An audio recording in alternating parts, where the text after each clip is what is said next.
overall. Sorry about that. I forgot to hit record. We're good. You're fine. So I wanted to pull this table A1 up from the BLS and kind of go over. I took out the snippets that I wanted to bring to everybody's attention. So you can see here, total overall, if we go to the slips, trips, falls category, we can kind of see that, it's on a downward trend, but at the same time, as we see year end and into the next year, ladders citations are still top 5. And then, not to mention, when we get into more of the serious issues of that being a fatal accident as well, which is nothing anybody wants to have. So I wanted to highlight the fatalities here, just to kind of show, hey, there are people that are losing their lives over, a pretty simple piece of equipment, but again, misused and maybe just not educated on that piece of equipment. Again, here in 2020, I'll just kind of read this verbatim, but 161 fatal injuries from which ladders were the primary source. That's pretty extravagant. 105 deaths specifically from movable ladders in 2020 and 5 deaths from fixed ladders. So when I get into ladder safety and kind of talking about the whole reason why we reiterate ladder safety, even though it's such a simple topic, you would think, things are still happening. People are being complacent, and it's showing. So trying to do these refresher trainings and these seminars, webinars are great, because it'll put it in the forefront of you, the management, safety professional, even frontline worker, to educate everyone else within your group. So these are still a big thing, a big problem. Moving forward to the next slide here, this was a screenshot from OSHA's website, and these are all fatalities related to ladders. So in this, there were multiple pages. This was the first page. So as you can see, I mean, it's across the board federally, so this isn't just Indiana, but it is a problem. And I think you start going through these events and the descriptions of them. Employee falls from a ladder and is killed. The electrocution for the second one, the third one. Those are, electrocution. I tell guys all the time, your overhead hazards typically don't move, right? Your trees, your overhead lines, things like that. So typically, if there's going to be electrocution or somebody being near some sort of a powered line, that's typically just a pre-plan issue, right? Having correct access and keeping correct distance from those lines. But a lot of them are, you can kind of see that it's almost just in my mind, people are just getting complacent, right? Not knowing their surroundings, not doing the pre-planning. And there are some best practices that I see, that I've seen with, getting ready for this, that actually I think will benefit and maybe mitigate a lot of those in the future, at least to get people to stop and maybe think about their surroundings before they just go ahead and climb up, right? Or climb down. So any questions so far? I think kind of just getting the back end of things and just, putting a highlight on what I've seen in the industry. So kind of, moving forward into the next section, kind of the bigger meat of everything, the compliance overview. To me, I know Matt McCreary's been on this before, and he's spoken and presented, and I've stolen this from him, and I'm sure he's got it from others, because, safety isn't proprietary. Everybody should have it, right? But this is my opinion of what makes a compliant safety program. And this is the baseline. This is what OSHA wants to see. Those programs and policies, you're training on those programs and policies, audits out there in the field, boots on the ground, want to see that you're actually doing what we say you're doing. And then disciplinary action. Nobody likes that part of it, but it does play a role in a compliant safety program to ensure that our employees are doing what they're supposed to be doing. And we're documenting things and we're actually performing what we document. So I think with that said, this right here is really, I like to start a lot of kind of the management style trainings out with this, or when I know that there's going to be some managers, safety professionals on this call, just because it's the basis, right? This is the framework for everyone's safety program. So I know that last one is not the fun part, but OSHA wants to see, hey, what are you doing if an employee is not following your programs, policies, standard operating procedures, so forth, so on. So with that said, kind of going through a safety 101 little refresher for everyone, almost like a toolbox, I guess, if you will. But, in talking about ladder safety, I know everybody here has probably seen this, trained on this multiple times. I think that it's almost one of those topics that maybe even gets overlooked because of how simple we perceive that work to be, right? So getting their ideas or their mindset into, taking the actions, doing a risk assessment, looking at the areas before any of this starts. But getting into the 101, obviously OSHA wants a competent person to inspect that ladder at all times, or prior to each use, rather. So having a competent person, which the company, they'll define that and make sure that that is conducted. We'll get into some other ways down the road in which we can actually visually see that.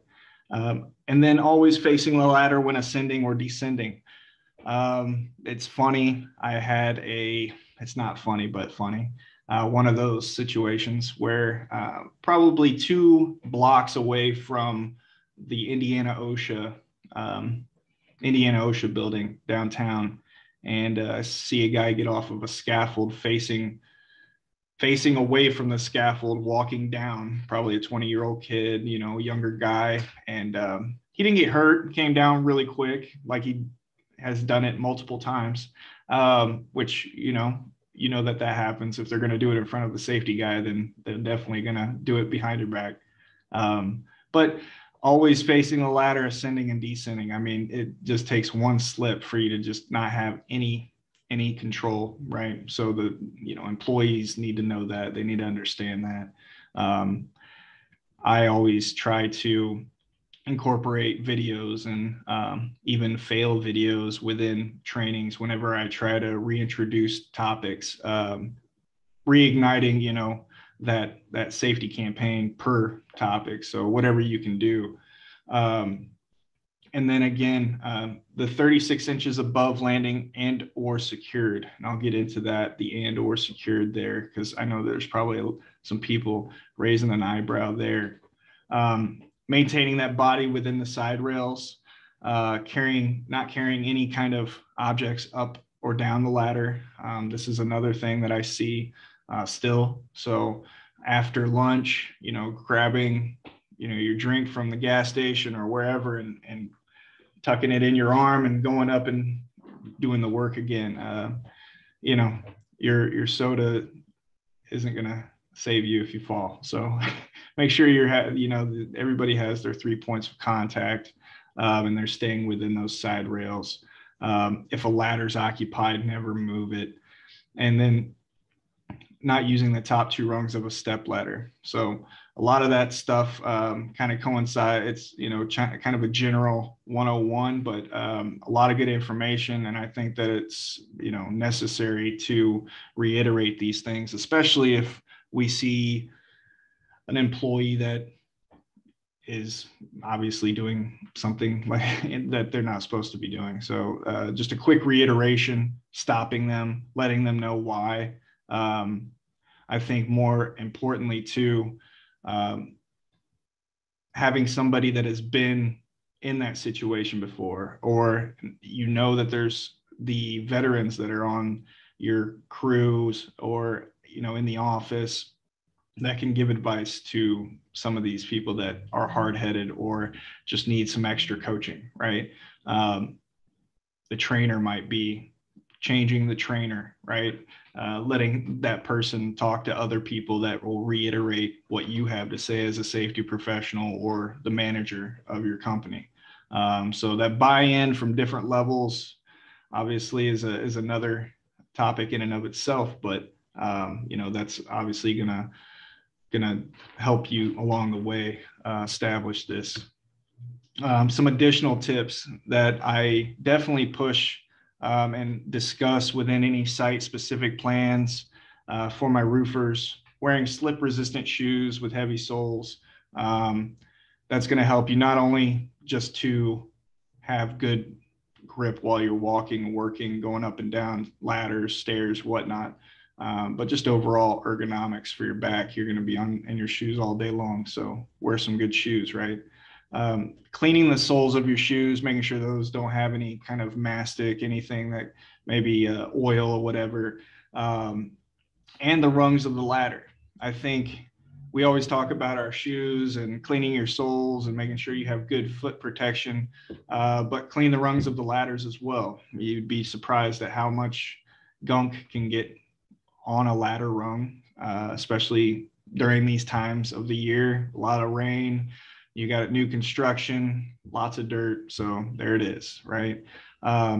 So a lot of these, are feasible. I know the cleaning of the rungs every time somebody uses a ladder, that might be a tall order, but nonetheless, it'll help.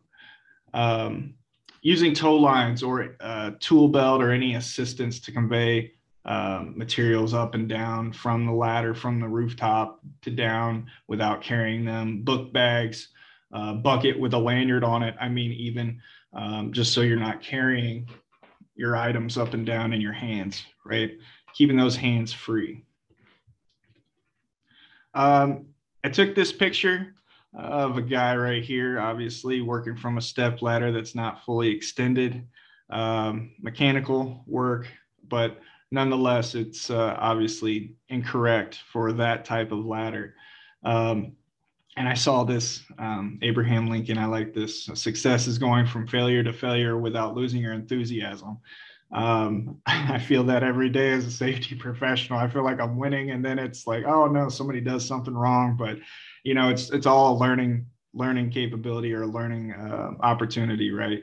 So when you see stuff like this, the first inclination is to get upset and be like, why are you not listening to our safety program or training, whatnot?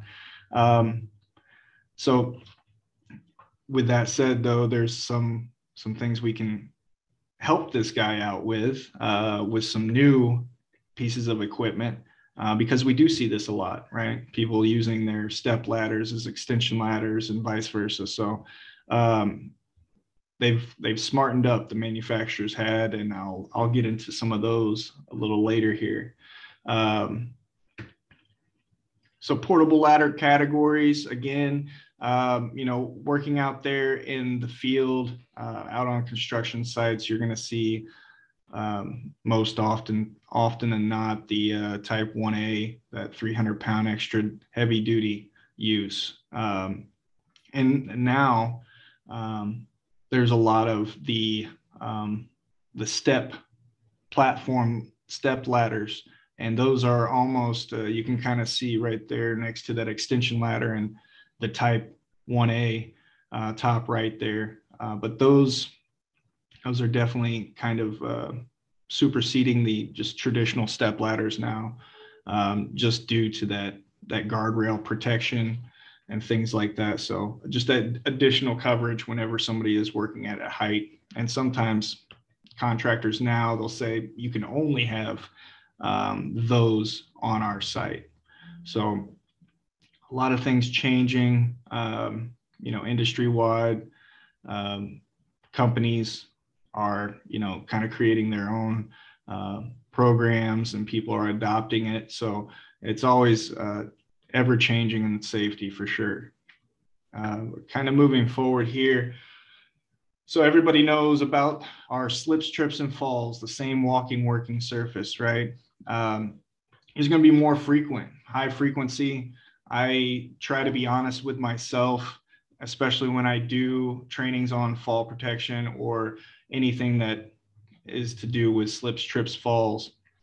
If I can go back and think about when I was at my house last week off work, probably multiple times that I've tripped over something or slipped. I have 2 kids, so there's all kinds of stuff around the house. You pick up one room and another room gets messed up in the process. So, it doesn't stop, from work. That's for sure. It's we're susceptible to these everywhere we're at, and I think that just stopping and looking at your surroundings is really one of the biggest mitigators for any of these types of injuries here. So, keeping that in mind, that these are going to be the most frequent types, as opposed to your ladders or falls from elevation, right? So these are going to be a little less frequent, but at the same time, your injury rate, right? The severity rate is a higher because of the obvious amount of stress that's placed on the body. So with that said, kind of going into the subparts X in the 1926 standard, I wanted to pull these out just to review as well. But self-supporting ladders, so portable ladders that are self-supporting, again, these need to be able to withstand 4 times that maximum load, that 1A metal or plastic ladder. So if you have one of those, it shall sustain 3.3 times the maximum intended load. So there's a little variance there with certain types of ladders and the actual what it's made out of, right? Looking at a fixed ladder situation, I know we do testing on this, and it always gets people, but at least 2 loads of 250 pounds each concentrated between any 2 consecutive attachments. So each rung or each step shall be capable of supporting that 250 pounds, that concentrated weight right in the middle of that step or rung. So try to highlight what I think is pretty important. And I think a lot of people maybe just don't know, or they'll just buy equipment, over-engineer equipment, or buy something the biggest and not really have to worry about that. But there are obviously different types of ladders out there for use. But most typical you'll find on a construction, again, is that 1A. Again here, so with the compliance, having manufacturer labels. I can't stress this enough. This is easy pickings for OSHA or any safety professional out there doing an audit. If you don't have any labels on your equipment, then OSHA is going to look at it as, well, how are you going to know how much capacity can you put on there? What type of ladder is it? Who's the manufacturer? So forth and so on, right? Just as with any fall protection, if you were involved in a fall, they want to see what type of fall protection you were using. If you don't have any labels on there, that could be another issue as well, right? So having that correct labeling on there to give the type of ladder, the actual load capacity, the manufacturer, model numbers, serial numbers, things like that, it's always important. Not only for the end user, but also, other people working around the area, just having labels on there just so they can see, because I know that ladders are getting used by others on projects. So trying to maintain control of your equipment too, that's another fun part of being on a construction site. But those labels, those are crucial to have. So we want to make sure that those are on there. They're legible. Everybody can understand them. And if they're not on there, we can get with the manufacturer and get some labels printed out and sent to us. They do have programs like that, or the ability for the end user to call and get new stickers for a ladder. Any questions so far? I know it's kind of different for me, not seeing people or being able to talk to them face to face or ask questions directly. I'm checking the chat here, and there's nothing so far, Ryan. Okay, perfect. So I'm just hitting all the marks then, huh? You're killing it. Killing it. All right. Well, we'll go ahead and kind of move forward then. Parapet walls. So another concerning area, and a place where, employers can get hit for a violation if they don't have proper means of access. So this kind of, in my mind, relates back to step ladders, extension ladders, things like that. More often than not, in areas like this, you're going to see a job-made stairs or a small step ladder that's going to be put right next to it with another one on the other side, theoretically. So anything that is over that 19-inch mark out there in the field on the roof, that those transitions, they definitely need to be protected, and you got to have something for your guys so they're not going over that 19-inch mark without any assistance. Any questions there? I think that one's pretty self-explanatory. Here's another good picture right here of access points. I took this, and this was downtown. You can kind of see their ladder has definitely been through some issues there, right? So having the labels on there, one, but also access points. I know that sometimes, especially with service crews, things like that, access and locations are a little left to be desired. So using the correct type of equipment to get to where you need to go, having multiple pieces of equipment to allow you to get to where you need to go compliantly could sometimes be a tall order, especially if you're not bringing multiple step ladders out on the project initially. So that's all just communicating, pre-planning, talking with your office, letting them know, hey, we only have this ladder. It's not looking too good. We need to get a couple out here because we have a transition area or what have you.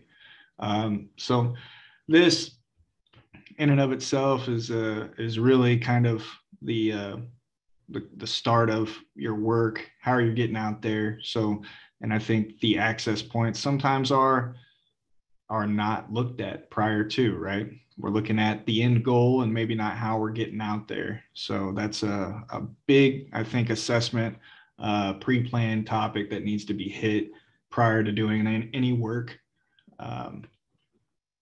Again, kind of going off these transition areas, I kind of got ahead of myself. Here's another good picture of that job-made stair system, right? So along with the extension ladder there for access, they do have their job-made stairs for that 19-inch mark that was a little higher than that. Now, with that said, these are great. I will say that you should make sure that you're inspecting them throughout, the duration of use, because obviously they can deteriorate over time, staying out there in the weather, so forth and so on. So inspect those. And if you're doing anything, maybe where you have to have another step or another riser. So instead of 3, as you see here, maybe you need to have 4 or 5, right? Once you start getting into the 4th riser and more, you want to have a guardrail system on that as well. So if you are to make your own job site stair system like this is, just to, get off of a roof or what have you, and it's got 4 risers or more, that should have a guardrail or a handrail to help the person down. But this one is completely compliant like that. Here is another one that personally, I took this picture, and I'm not really terrified of heights, but when it gets to, a 45 and above height, it gets a little fun in the middle of those extension ladders, as I'm sure a lot of you know. So somebody like myself who's not getting up and down these tall ladders every day, it was a little daunting whenever I saw this my first time. And you remember every single section that you climb and up and down on your first 60-foot or higher ladder. The middle of those sway like crazy. And, it gets smaller and smaller as you go up, right? So I put on some alternatives here that I think really do help. And I know that there's the whole money thing along with it, right? So these are definitely going to be more expensive on a project than, say, having an extension ladder like this. Your personnel hoists, buck hoists, the scaffold stair towers, those are awesome and great. And even, mobile elevated work platforms, aerial lifts, sometimes scissor lifts, elevating up and allowing people to gain access to the upper roofing area without being so exposed like this on a ladder. I think that another thing too with this is just the amount of not only the exposure to the employee, but to the employer. That's a pretty risky type of work right there, going up and down just that ladder, right? So implementing or maybe introducing or speaking with management, or even on the site, right? General contractor. So getting those communications in line and trying to determine if the ladder is the best route, right?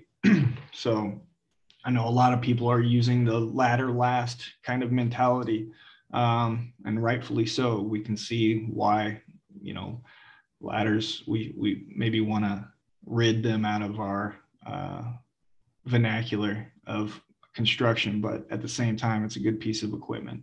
Just need to train them on them better, in my opinion. So here we go. Again, I was talking about the portable, ladders with getting an upper landing or accessing upper landing. In this instance, when you are using an extension ladder to get on top of the roof, OSHA wants you to extend that 3 feet, 36 inches, 3 rungs. I've heard it all. As long as it's 3 feet above the upper landing, you're fine. And I know that a lot will do 3 feet above the upper landing and tie off at the same time, which is even better, right? That would be almost a best practice if you were looking at OSHA's verbiage like it is right here in that 1926 1053 B1. You'll see in that number 2, when such an extension ladder is not possible because of the ladder's length, the ladder shall be secured at its top to a rigid support that will not deflect, and a grasping device such as a grab rail, so to allow them to get off and on the ladder safely. So a lot of people will say it needs to be 3 feet above and tied off. Well, technically that is a best practice almost, doing both of those, right? OSHA says you can do either or, but I understand where others are coming from with wanting the 36 inches and tied off. But I wanted to almost lay this out to show you guys that OSHA's verbiage of that's a little different than maybe what people are hearing or other general contractors are conveying. They can obviously go above and beyond, but this is shot from OSHA's mouth right here. Any questions on any of those standards that I've discussed so far?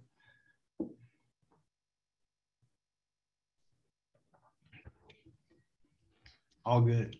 Okay. I'm sure Morgan will let me know if anybody chimes in. All right. So kind of moving forward I here. will, but it's good to pause and give them a chance too. So Sure. you're doing great. Okay, beautiful. Awesome. Awesome. Thank you. Here, this is something that I personally saw out in the field and took pictures of. Extension ladder, obviously, is kind of a little worse for wear. It's been through some things, right? But you can see on this right one, the more up close, how some of the rivets are actually just the deterioration of the fiberglass side rails right there. You can also notice this ladder wasn't this color when it was purchased, right? It's probably a very nice orange color. And now it looks, it's all milky and kind of got that chalky look. Well, this is called fiber blooming. I actually looked it up because I'm a safety nerd and I wanted to know if there was a term for it. And there is. It's called fiber blooming.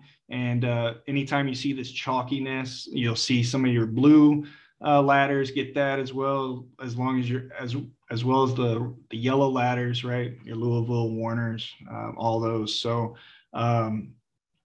they're all susceptible to this because UV damage will damage, right? So this is a direct effect of keeping equipment out in the weather, in the sun, in the UV, and getting that sun damage. So what it does is breaks down the fiberglass inside, and you can start to see the actual pattern of it. And if any of these, I know that if electricians have anything like this on their ladders, it's completely, you're not using it at all if there's any kind of fiber blooming, because what it does is it'll allow conductive materials to attach to those cracks and those little fissures that you're seeing on the sides. They might be pretty small, but nonetheless, it can start to make it a little more conductive for those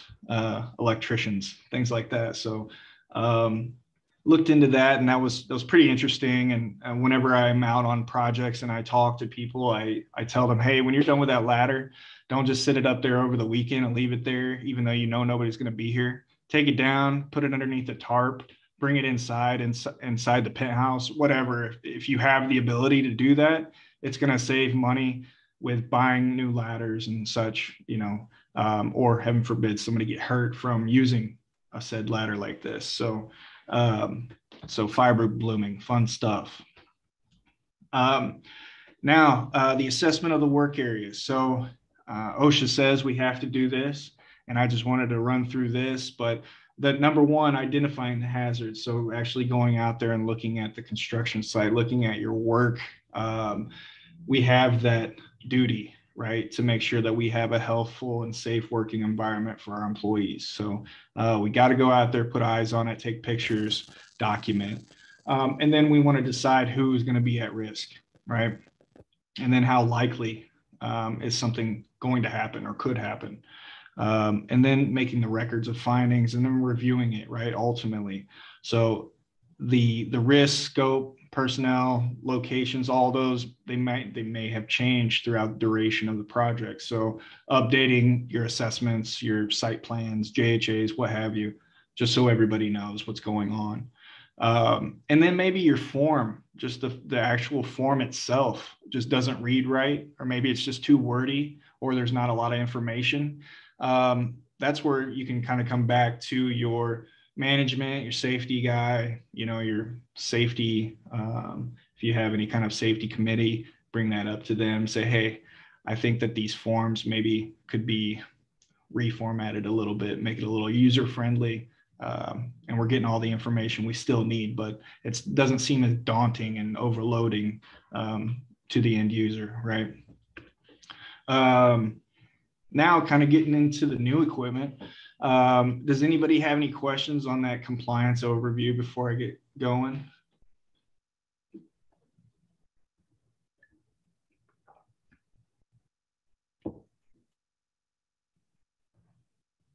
Beautiful. All right. Well, let me know if you do.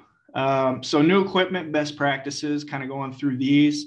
I was talking about the pre-planning efforts. going back into ladder inspections, and actually how do you prove it, right? Well, ladder inspection tags, they have them out there now. So anytime you have ladders out there on site, those can be adhered to your extension ladders or any, step ladder, whatever you have out there. So, employees will have to review, document the competent person, just as with a scaffold system, right? So I thought those were pretty cool. I've seen those, but I have not seen the extension ladder, the portable access guards. And that might just be because every time I'm at a site, everybody's getting up and down them. We're using them, right? It's not, nothing's closed down. So, but this, what came to my mind with these access guards is a lot of people do work at schools, right? Or, hospitals, things where there's patrons, there's, there's people around. So not only for whenever you're not working, obviously, if you can take the ladder down and that mitigates the whole thing, take it with you. But if you're going away for lunch or you're going on a break or you're just not going to be in that area today, and you still have the ladder up, but you want to essentially lock it out, right? You can put that on there, and it's kind of cool. Obviously, the fixed ladder systems have those as well. So kind of essentially the same idea, just for a more portable means of use. So, another thing, the release forms.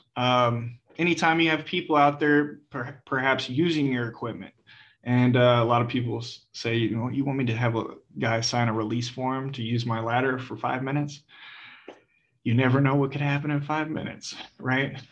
So I would recommend, if anybody is using any of your equipment, to have a release form, right? So there is that underlying, hey, I'm protecting myself, So, and obviously run it by your legal counsel and see if it hits all the marks from a litigation standpoint. Here, this is amazing. I love this so much because it makes my life a lot easier, especially when I'm out there and I'm doing audits. Not necessarily my roofing audits, but I have GCs and the mechanical guys, right? Notorious for using step ladders as extension ladders, putting them up against the thing. If there's any mechanical guys on here, I apologize. I'm just saying what I see. But this is awesome. This is a great piece of equipment. Warner came up with this lean safe, and you can see what it does. You have your step ladder, and then you can turn it into an extension ladder, and it actually extends, and it's a pretty cool piece of equipment. And in my eyes, it's almost an ergonomics thing in my mind. It's putting the work, fitting the equipment to the person as opposed to the other way around, because we've been doing this, right? Workers have been using their equipment this way. Why don't we make something that actually suits their working styles, right? So here we go. I think it's awesome. So, and it still does conform with ANSI and OSHA standards. So that's great as well. The chalking extension ladders, these are cool as well. If anybody has any Little Giants at home, you've probably seen these. They come with those chalking extensions on the side. So if you have one side that's a little more elevated than the other, you can get that nice, true level placement, right? The walk-through extensions, these are great. A lot of my roofers use these. It eliminates, having to, it eliminates having to walk around the ladder, which a lot of people would, if you haven't used one of these and you use one, you'll fall in love with it. And I'm sure your employees will too, because it's just, it's another level of guardrail protection on the sides when you're coming in and out.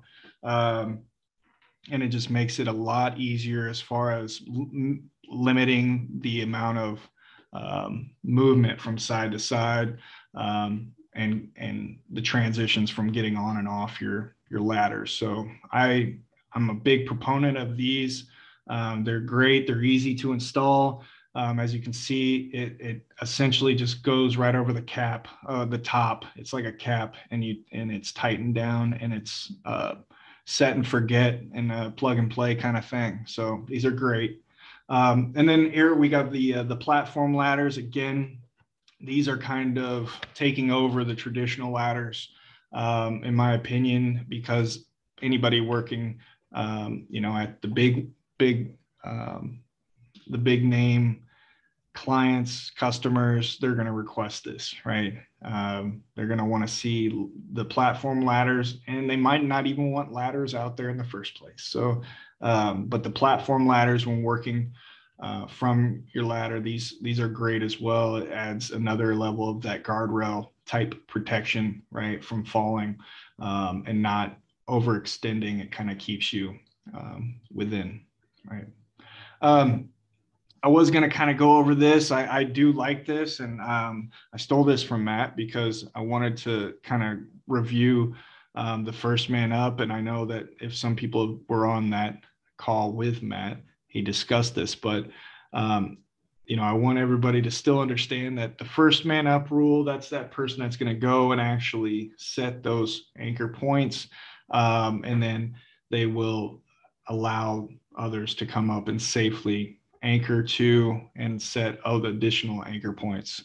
And then just the reverse with the last man down.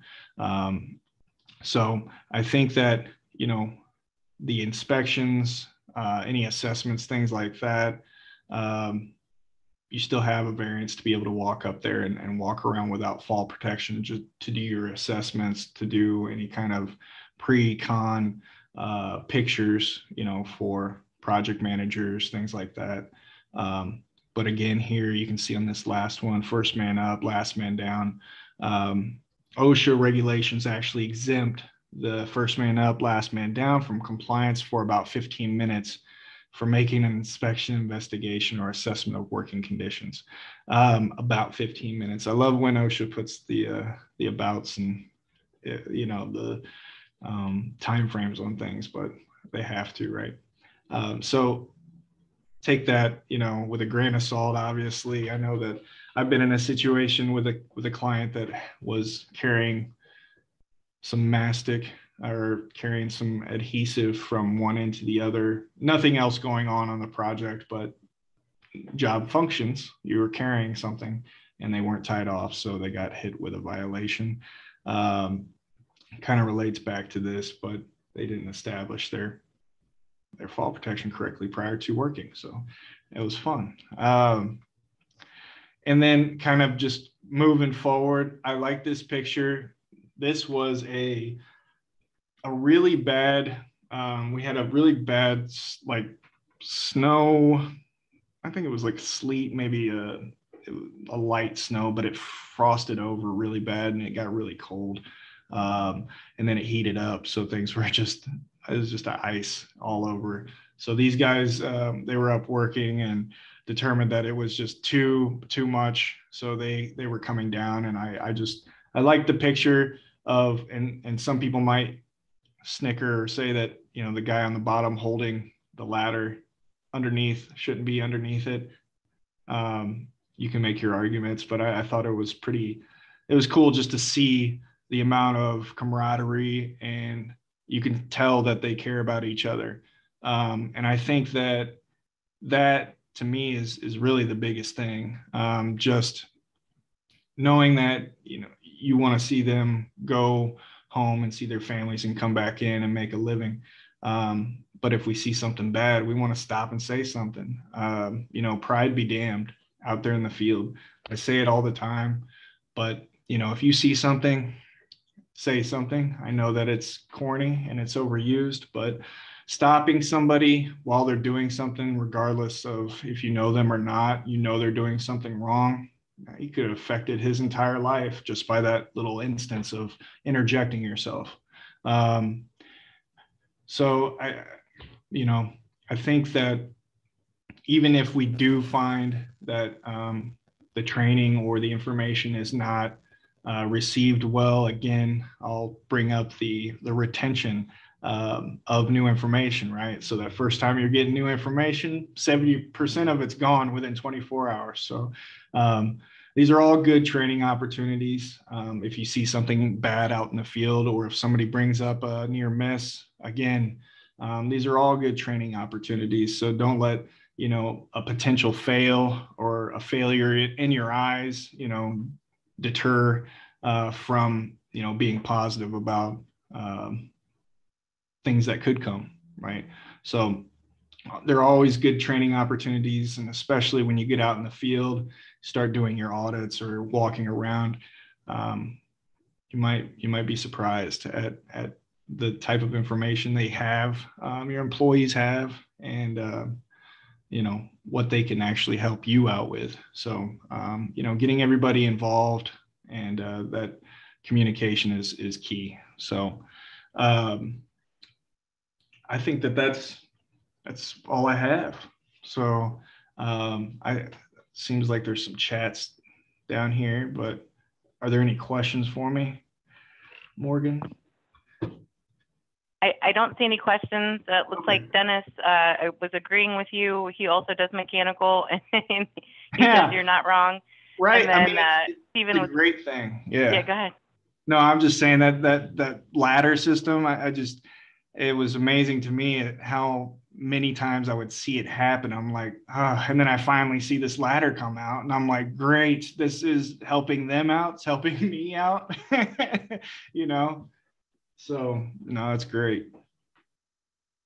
And then Stephen was commenting that he likes some of those new ladder configurations and ways of using them. So right, yeah, that hit home. Pretty awesome. And yeah, if anybody needs anything, feel free to reach out to me. So sure. Okay, all right, Ryan. Thank you so much for the great insight and reminders into low slope and ladder safety. See something, say something. I'm just going to tell you that is not corny. That is real. I know everybody on this call wants every one of their crew members to go home safe at the end of the night. And thank you for taking the time for being with us here today. And thanks to all of our attendees for joining us again today. I have just 3 housekeeping items for you this week. First, if you are joining us post-recording, please email me the code word 1926 subpart X. So the code word is 1926 subpart X. You can email that to me at mrwood@mrca.org. You can also find me on our website if I didn't say that slow enough, to email that to me to get credit. So if you're live with us today, you do not need to email me that code word because I've already got the record of your attendance today. So, if you're here right now, you don't have to do it. If you're listening to this post-recording, do please email me with that 1926 subpart X. Our next Sharp Plus Safety Certification webinar will be 1 week from today. So that's next Tuesday, 2 p.m. Eastern, 1 p.m. Central. We'll be right here with Gary Almond to discuss heat illness, because heat illness is such a hot topic. Okay, I had to do it. Okay, one last announcement for today. This September 27th through the 29th, MRCA and RCAT, which is the Roofing Contractors Association of Texas, are teaming up to provide one gigantic, mammoth, enormous, huge joint conference and expo in beautiful Fort Worth, Texas. Make sure you block off those dates now because this show is going to be, dare I say it, epic. So that's September 27th through the 29th, 2022. We cannot wait to see you in Fort Worth. Okay, everyone, that's a wrap for today. On behalf of MRCA Board of Directors and the MRCA Safety Committee, we thank you for making safety a priority in your company. We will see you next week, and as always, stay safe out there.